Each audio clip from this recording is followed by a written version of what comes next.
Halo teman-teman di Mabuk Buku dan teman-teman pecinta buku.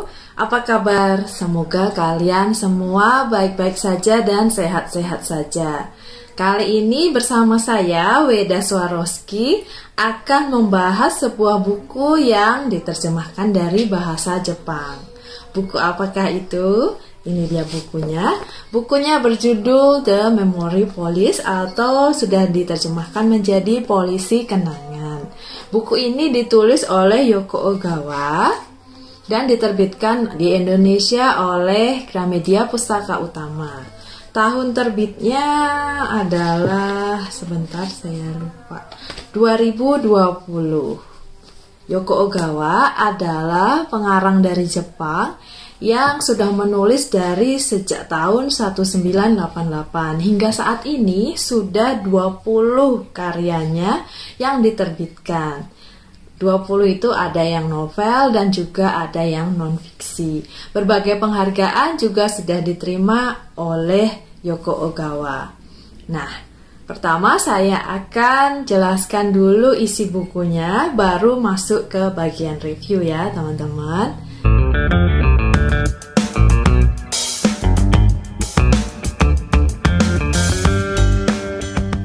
Buku ini mengisahkan mengenai sosok tokoh yang menceritakan dirinya sendiri dengan aku.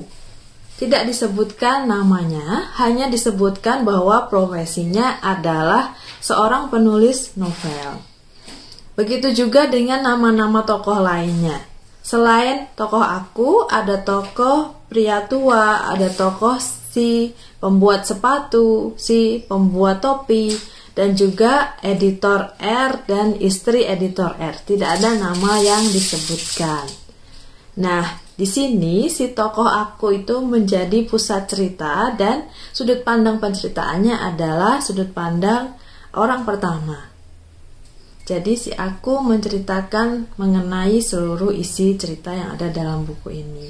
Ceritanya itu si tokoh aku, seorang penulis novel yang hidup di sebuah pulau kecil yang dimana di pulau itu terjadi sebuah kejadian yang mungkin gak terjadi di tempat lain, atau karena si aku juga tidak tahu di negara atau di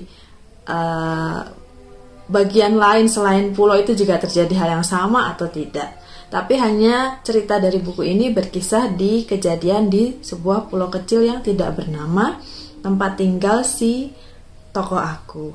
Nah, di pulau kecil ini ada aparat yang bernama Polisi Kenangan. Nah, Polisi Kenangan ini apa tugasnya? Tugasnya adalah menghapus kenangan orang-orang. Jadi benda-benda atau bahkan makhluk hidup di pulau ini bisa dengan tiba-tiba menghilang dari pandangan kita, juga dari ingatan kita. Jadi orang-orang yang ada di pulau ini dipaksa untuk melupakan benda-benda yang sudah dihilangkan oleh aparat polisi kenangan. Nah, benda-benda itu bisa macam-macam. Seperti yang diceritakan di buku ini, bunga mawar yang tiba-tiba harus menghilang. Semua bunga mawar yang ada dihanyutkan di sungai. Juga bunga mawar yang ada di kebun, semua harus dipangkas. Selain bunga mawar, parfum, topi, dan benda-benda lain juga hilang dari pulau ini. Setelah benda-benda itu menghilang, ingatan yang ada di penduduk pulau juga akan menghilang. Seiring berjalannya waktu, ingatan mengenai benda-benda yang hilang ini juga akan terhapus dari pikiran penduduk pulau. Tetapi ternyata beberapa orang penduduk pulau tidak lupa. Mereka bisa tetap ingat benda-benda yang sudah hilang. Meskipun benda-benda itu sudah tidak bisa lagi didapatkan atau tidak terlihat lagi, beberapa orang masih bisa mengingat benda-benda itu. Nah, salah satu orang yang bisa mengingat benda-benda itu adalah ibu si tokoh aku. Apa konsekuensinya untuk orang-orang yang bisa mengingat benda-benda yang sudah dihilangkan? Polisi kenangan akan memusnahkan juga orang-orang yang masih ingat. Mereka akan mereka akan dihilangkan. Mereka akan tiba-tiba harus dibawa ke suatu tempat, lalu kembali sudah tinggal jasad. Jadi, orang-orang yang masih ingat cenderung melarikan diri, cenderung menyembunyikan diri. Atau mereka sebisa mungkin berbaur dengan orang-orang dan tidak menunjukkan bahwa mereka sebetulnya ingat. Tetapi ternyata sulit. Menghapus ingatan itu ternyata hal yang sangat sulit. Karena ingatan itu ada dalam setiap gerak-gerik kita, ada dalam bawah sadar kita bahkan. Jadi kalau kita masih ingat, dengan mudahnya polisi kenangan itu mendeteksi. Dan sewaktu-waktu orang yang dicurigai tidak lupa akan menghilang. Jadi orang-orang yang menghilang di pulau itu tuh menjadi hal yang biasa. Mungkin hari ini si A masih ada, tetapi besok sudah tidak ada lagi. Dan orang-orang cenderung sudah terbiasa dengan adanya orang-orang yang tiba-tiba menghilang. Mereka tidak lagi membicarakan orang-orang yang hilang ini. Mereka cenderung langsung melanjutkan hidup dan melupakan. Itulah yang terjadi di pulau kecil tidak bernama. Sekarang saya akan berikan ulasan mengenai buku ini. Dari tadi saya menjabarkan isi ceritanya, saya harap teman-teman menangkap ya sedikit mengenai jalinan cerita yang ingin dikisahkan oleh Yoko Ogawa di buku ini. Nah, jadi Yoko Ogawa menceritakan bahwa orang-orang itu dirampas kenangan-kenangannya. Dari awalnya hanya dengan menyingkirkan benda-benda yang mungkin awalnya nggak berarti kalau benda itu hilang, tetapi pikiran orang, kenangan orang terhadap benda-benda itu kan bisa berbeda ya. Bisa jadi suatu benda tidak berarti untuk orang lain, tetapi memiliki makna yang sangat dalam untuk orang yang lain lagi. Nah, si ibu tokoh aku ini menyimpan benda-benda yang dimusnahkan oleh polisi kenangan karena dia memiliki kenangan-kenangan terhadap benda-benda itu. Dia tidak ingin dia juga lupa akan benda-benda yang membuat hatinya hangat dengan kenang-kenangan yang sudah terjadi dengan benda-benda yang harusnya hilang itu. Si aku, tokoh utama dalam buku ini, ingat dulu di ruang bawah tanah tempat studio ibunya memahat. Jadi ibu si tokoh aku ini seorang pematung. Nah, di sebuah laci dalam lemarinya itu tersimpan benda-benda yang sudah tidak ada lagi, sudah dihilangkan oleh polisi kenangan. Dia ingat bahwa di laci itu ada sebuah benda yang harum di dalam botol kaca. Nah, ternyata benda itu namanya adalah parfum. Tidak ada orang di pulau kecil itu yang ingat bahwa dulu pernah ada benda namanya parfum. Nah, benda ini disimpan oleh ibu supaya dia tidak pernah lupa bahwa dia punya kenangan dengan parfum itu. Namun, suatu hari benda-benda kenangan yang ada di dalam laci itu hilang, tidak ada lagi di situ. Nah, benda-benda itu hilang hanya beberapa saat sebelum polisi kenangan membawa ibu. Kejadian itu 15 tahun yang lalu.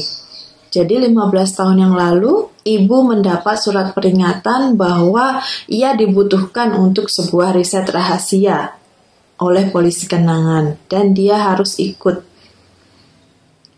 Nah, ibu sudah punya firasat bahwa itu sebetulnya bukan sebuah riset, bukan kegiatan atau pekerjaan yang membutuhkan keahliannya, tetapi lebih ke polisi kenangan ingin menyingkirkan dirinya karena dia tidak berhasil melupakan apa-apa yang dihilangkan oleh polisi kenangan, dan itu berbahaya.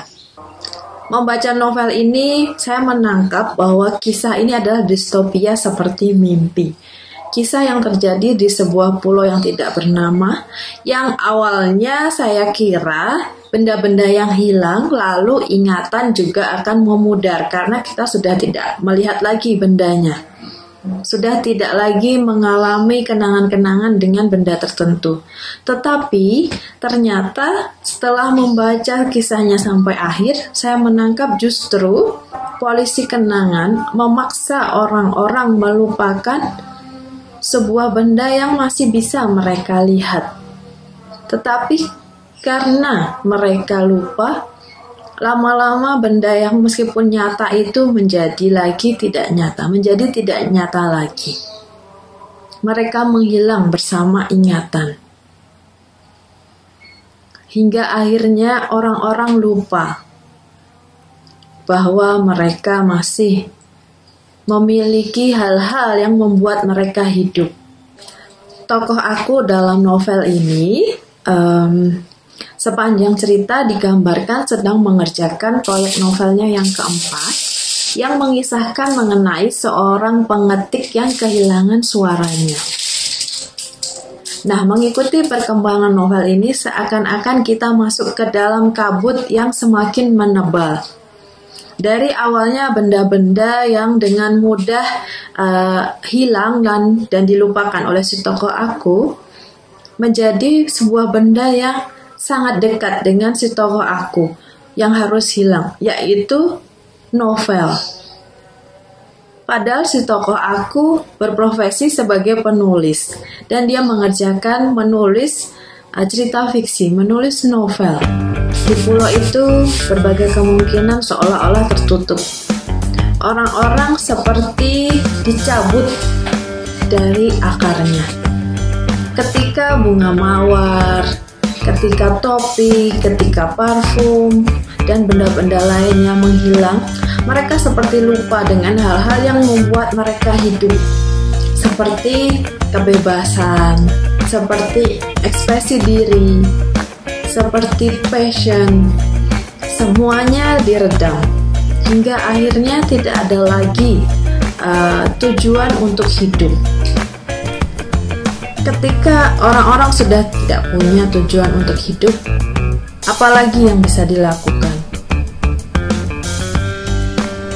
Tampaknya itu yang ingin ditekankan oleh Yoko Ogawa yang saya tangkap dari novel ini.